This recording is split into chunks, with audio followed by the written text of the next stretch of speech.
Students, তোমরা যারা গৌরবঙ্গ ইউনিভার্সিটির আন্ডারে ফোর্থ সেমিস্টারে ছাত্রছাত্রী আছো এবং তোমাদের ফিলোজফি সাবজেক্টটা মাইনর কোর্স হিসেবে আছে, আজকের ক্লাসটা তোমাদের জন্য খুবই গুরুত্বপূর্ণ। আজকের ক্লাসে আলোচনা করব তোমাদের ফোর্থ সেমিস্টার ফিলোজফি মাইনর সাবজেক্টের সিলেবাস এবং তোমাদের 100% কমন যোগ্য সাজেশনটা নিয়ে আলোচনা করব। তোমরা প্রথম থেকে শেষ পর্যন্ত ভিডিওটা দেখতে থাকো, আর চ্যানেলে নতুন হলে অবশ্যই এমআর এডুকেশন চ্যানেলটার সঙ্গে পাশে থাকো। দেখো তোমাদের মাইনর সিলেবাসে কি কি পড়তে হবে সম্পূর্ণ বিষয়টা আমি তোমাদের তুলে ধরবো। তোমাদের টোটাল 4টি মডিউল রয়েছে। দেখো এখানে এটা ফার্স্ট মডিউল। এখানে বলা হচ্ছে 4টি পুরুষার্থ। পুরুষার্থ হচ্ছে ধর্ম, অর্থ, কাম এবং মোক্ষ এবং তাদের আন্তঃসম্পর্ক। অর্থাৎ এই দর্শনের মধ্যে কিন্তু মোক্ষ লাভ আছে।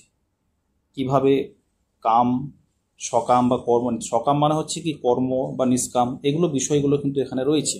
ঠিক আছে, তোমরা পুরো বিষয়টা বুঝতে পারবে। তারপরে দেখো এখানে পড়তে হবে কর্ম, সকাম ও নিষ্কাম। ঠিক আছে, তারপরে জৈন নীতি শাস্ত্র, ত্রিরত্ন, অনুব্রত, মহাব্রত, এগুলো তোমাদের পড়তে হবে। তারপরে যেটা পড়তে হবে সেটা হলো যোগ নীতি শাস্ত্র, যোগের 8টি উপায়। অর্থাৎ এই যোগ যে নীতিশাস্ত্র ছিল জৈন দর্শনের, এদের কিন্তু 8টি উপায় ছিল, সেটা পড়তে হবে। আর এখানে তোমাদের টাইমটা দিয়েছে যে 10টি বক্তৃতা, মানে এই টোটাল বক্তৃতা করার জন্য 3 ঘন্টা সময় পাচ্ছ তোমরা পড়ার জন্য।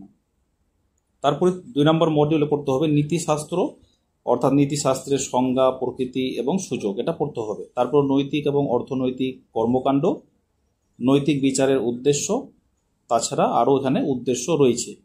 তারপর 3 নম্বর মডিউলে পড়তে হবে তোমাদের টেলিওলজিক্যাল নীতিশাস্ত্র, অর্থাৎ উপযোগবাদ যেটাকে বলা হয়। বেন্থাম এবং মিলের যে সংজ্ঞা তোমরা ক্লাস 12-এ হয়তো পড়েছিলে। তারপরে 4 নম্বর মডিউলে পড়তে হবে ডিওন্টোলজিক্যাল শাস্ত্র, কান্টের নৈতিক তত্ত্ব, শাস্তির তত্ত্ব, এগুলো পড়তে হবে। তারপরে এটা টোটালি মানে বাংলা ভার্সানের সিলেবাসটা আমি তোমাদের উপস্থাপন করলাম। এরপরে তোমাদের যে সাজেশন আছে এটা আমি মক টেস্ট আকারে তোমাদের তুলে ধরবো। দেখো এটা একটা তোমাদের পূর্ণমান হচ্ছে 75, তোমাদের টোটাল পরীক্ষার মানে ফুল মার্কস যেটাকে বলা হয় 75। আর পেপার নেম হচ্ছে ইথিক্স ইন্ডিয়ান অ্যান্ড ওয়েস্টার্ন। তোমাদের এরকমই সেম কিন্তু পরীক্ষা থাকবে প্রশ্ন। তো আমি তোমাদের এটা বলে দিচ্ছি, দেখো তোমরা কোন কোন প্রশ্নগুলো ভালো করে পড়বে। এখানে সংক্ষিপ্ত উত্তর দাও যে কোনো 5টি, আমি এটা এমনি রেখেছি। তো তোমরা প্রথমেই পড়বে ভারতীয় দর্শনের স্বীকৃত বিভিন্ন পুরুষার্থ সংক্ষেপে আলোচনা করো বা ব্যাখ্যা করো। এটা 5 মার্কে রেখেছি। আর তোমাদের বেসিক্যালি থাকবে 15 মার্কের, কারণ যেখানে 15 মার্কের প্রশ্নগুলো থাকবে এখান থেকে কিন্তু সেই প্রশ্নগুলো দেওয়া থাকবে। হয়তো 5 থাকলো, আবার 7 থাকলো, ঠিক আছে, আবার হয়তো 3 থাকলো, এরকম দেওয়া থাকবে। তারপর 2 নম্বর প্রশ্ন, 4 ভাগ নীতি তত্ত্বের প্রধান বিষয়বস্তু কি, ভালো করে পড়বে। তারপরে এখানে পড়বে তোমরা যে কোনো 4টি ঐনৈচ্ছিক ক্রিয়া উদাহরণ সহ আলোচনা করো। তারপর শান্তি সম্পর্কিত প্রতিরোধাত্মক মতবাদের মূল বক্তব্য কী ছিল আলোচনা করো। তারপর প্রাণদণ্ড কি সমর্থনযোগ্য, তোমার উত্তরের সপক্ষে যুক্তি দাও। তারপর যেটা পড়তে হবে কান্ট, সব থেকে মোস্ট ইম্পর্টেন্ট হচ্ছে কান্টের কর্তব্যের জন্য কর্তব্য তত্ত্বটি সংক্ষেপে আলোচনা করো, মোস্ট ইম্পর্টেন্ট। তারপর রয়েছে বেন্থামের অনুসরণে সুখবাদের গণনা প্রণালী আলোচনা করো। কর্তব্যমূলক তত্ত্ব ও উদ্দেশ্যমূলক তত্ত্বের মধ্যে পার্থক্য আলোচনা করো। এগুলো কিন্তু ভালো করে পড়বে, ঠিক আছে। তারপরে এখানে চলে যাব তোমাদের যে কোনো 2টি প্রশ্ন, মানে এখানে 15 মার্কের প্রশ্ন রয়েছে। নিষ্কাম কর্মের ধারণাটি ব্যাখ্যা করো, ঠিক আছে, এটা মোস্ট ইম্পর্টেন্ট। সকাম ও নিষ্কাম কর্মের মধ্যে পার্থক্য নির্ণয় করো। মোক্ষ প্রাপ্তির ক্ষেত্রে নিষ্কাম কর্মের ভূমিকা ব্যাখ্যা করো।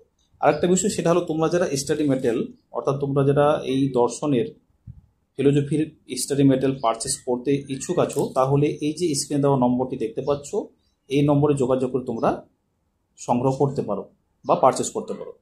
তারপরে বুদ্ধদেব নির্দেশিত 4টি আর্য সত্যের উল্লেখ করো, এটা মোস্ট ইম্পর্টেন্ট। এই প্রসঙ্গে দ্বিতীয় আর্য সত্যটি আলোচনা করো, 5 যোগ 10। তারপর নেক্সট উপযোগবাদ কাকে বলে, মিলের উপযোগবাদ বা ব্যাখ্যা মূল্যায়ন করো। মিলের মত কি বেন্থামের মতের থেকে উন্নতর, যুক্তি সহ লেখো।